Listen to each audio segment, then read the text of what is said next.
Hi guys, welcome along to another Celts call. This time I'm just going to go over the PAW 2015 tournament. This of course was my Saga tournament, just to give you the final positions and my thoughts on the tournament. So this was a dodgy bunch I managed to play the tournament with. How did the tournament go? Well, overall I really enjoyed the tournament. Last year we played just the Clash of Warlords, is it? Where you just assassinate the enemy warlord, which was okay, but it felt a bit repetitive after a while. So this year we had 5 games, 5 different scenarios, and they're all, the good ones. We had the one Clash of Warlords style one, and then you had Sacred Ground, Pillage, the Horde. I can't remember the other ones we did, but the Pillage one I definitely liked. I think that was great fun. It caused you to split your troops up and having to have like a defense force and attacking force, and made things interesting as well with how the table was set up with terrain. So tournament wise, fantastic. The only down I'd slightly put on it, it wasn't much of one, because we were using the Swiss system where you always paired up against top players. The last game, I think most players ended up playing someone they'd already played, which is a bit of a shame. That's something I'd like to see avoided in the future, because you travel down, especially 100 miles each day there and back. To go to this tournament, you don't want to try not to play the same person over and over again. So yeah, a great tournament. I'm definitely going to take part next year. Don't know what I'll be using yet. So yeah. So how did the final results come out? Well, the Irish came in top with Andy. Tracy came with the Normans, led by William. A lot of characters in this one. Will's Yoms Viking. He's one of the players I played in my scenarios. I myself came in 4th with the Anglo-Saxons, and then we had John Welsh, Graham Anglo-Danish, Graham Irish, Andy Scots, Peter Vikings led by Harold Hardrada, and Dave also with the Vikings led by Harold Hardrada. So it wasn't a bad mix at all for the amount of players that we got there. Again, the characters made it all a bit different.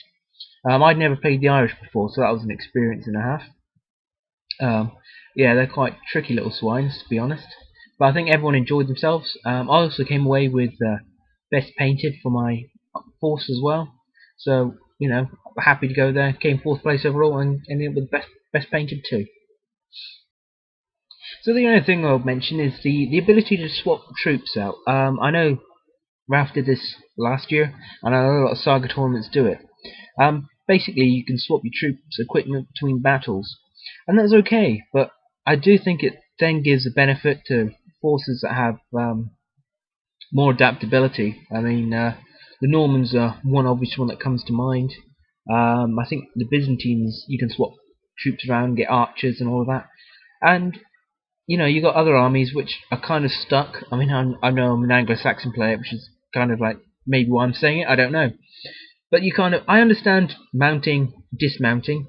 There's obviously scenarios where you're better off not having your cavalry. That makes sense. I haven't got a problem with that. But the whole troop changing thing, where trooper spearmen suddenly become archers instead, I'm not so keen on. But that's just personal preference. Hopefully in the future I'll be running a tournament down my way, and I think I'll probably get rid of that. I'm still not 100% sure on the special characters. Legend, heroes of the Dark Ages and all of that. I don't know. It does split it up and make some different forces for sure. But it can get a bit oddball if people don't know the characters. Like my opponent, he made a slight mistake, unless I've completely read it wrong, which I may have. But I played the Jomsvik, who started with 2 Wrath with Strivaldi, whichever he's called, and it turns out to be only 1.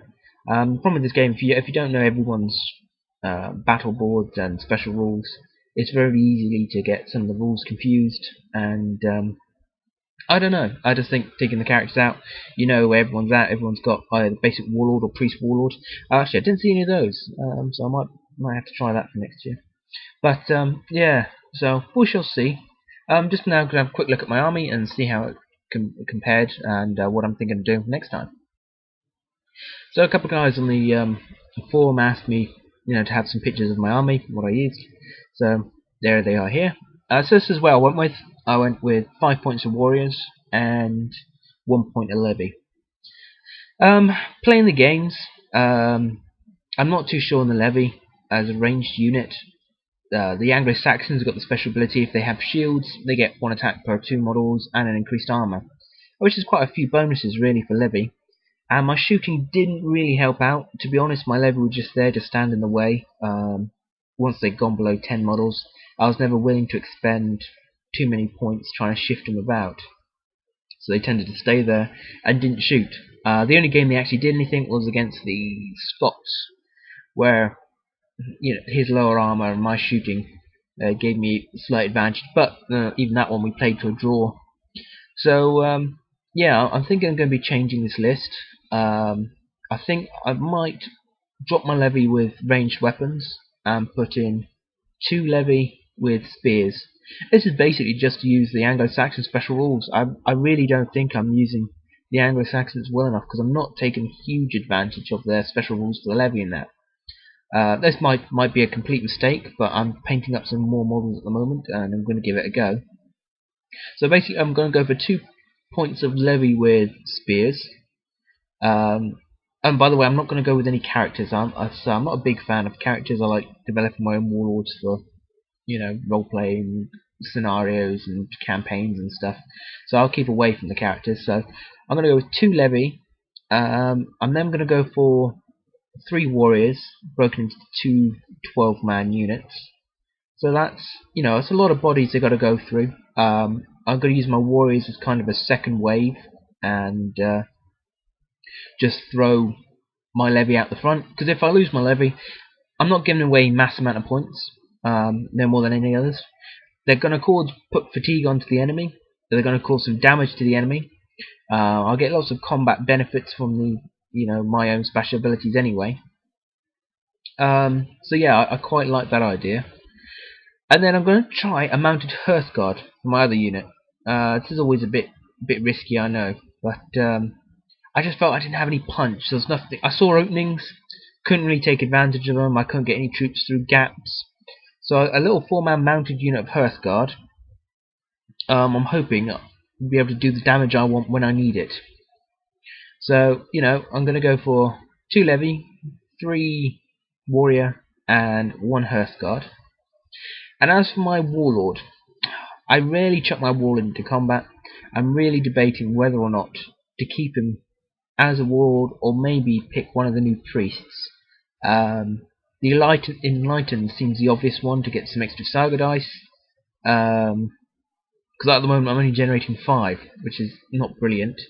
So we'll have to see how it goes with that.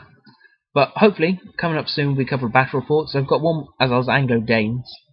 I've got some models in for that. After I played that, I kind of realised I might be able to play around with my Anglo-Saxons a bit more here and see if I can get more out of them. Also, the battle board abilities. Do you know what? Some of them I hadn't read properly. I was there on the Studio Tomahawk forum reading through some tactics of the Anglo-Saxons, and someone mentioned about no surrender. And I didn't like no surrender. For two of your helmets, which is kind of the 6s, you get to remove the fatigue off all units of 10 or more models. So I thought that's really expensive for a very basic ability. What I didn't actually read is it also activates the unit, which won't give fatigue as well, I don't think. Yes, I don't think it gives fatigue. And you get to remove fatigue. So actually it's a brilliant ability, and one I never use. Defenders of the Realm seems to be the bread and butter. The ability to get 2 either attack dice or defense dice for 1 dice is fantastic. But then that becomes doubled to 4 if your unit's 10 or more. So that's really good. So hopefully with a bit more of a sit down and a think about it, I'm going to try and get some levy into my guys, some combat levy, see how that goes. I'm also going to go and get some mounted Hearthguard in. If I'm going to go for the Enlightened Priest, Warlord, I'm definitely not going to mount him. Because I think even though he's that, he still suffers from the Warlord's pride. And I don't want him running into combat with 1 attack and only armor of 4. Yeah, that won't go too well. So he probably won't be mounted, but his Hearthguard unit I'll just keep near him and get ready to counterattack when needs be. Other than that, it's just going to be a grind with my remaining infantry. I mean, 4 blocks of 12. That should be pretty solid. The only thing I am worried about is the Saga dice generation. There's no activation pool in the Anglo-Saxons battle boards, so there's no quick way of boosting up my combat dice, other than I think it's called the third or something, where I get 1 extra dice per unit of 12 or more, which is awesome. But as I realised during the tournament, once you start losing those big blocks, you start to struggle a lot more. You're not generating any decent amount of dice, and all your special abilities dwindle to very mediocre abilities. So yeah, so that's my plan. So hopefully, as I say, coming up after the next one, which will be an Anglo-Danish battle, I'm going to try for the Anglo-Saxons, and I'm going to try and get a good Hearthguard in there mounted, just see what it does, see if that gives me enough punch to make these guys a bit more manoeuvrable, a bit more satisfying to play. At the moment, it feels a bit like a Roman legion here. I just clump around in these big groups and hope the opponent goes away. So thanks for listening, guys. Until the next time, thou art.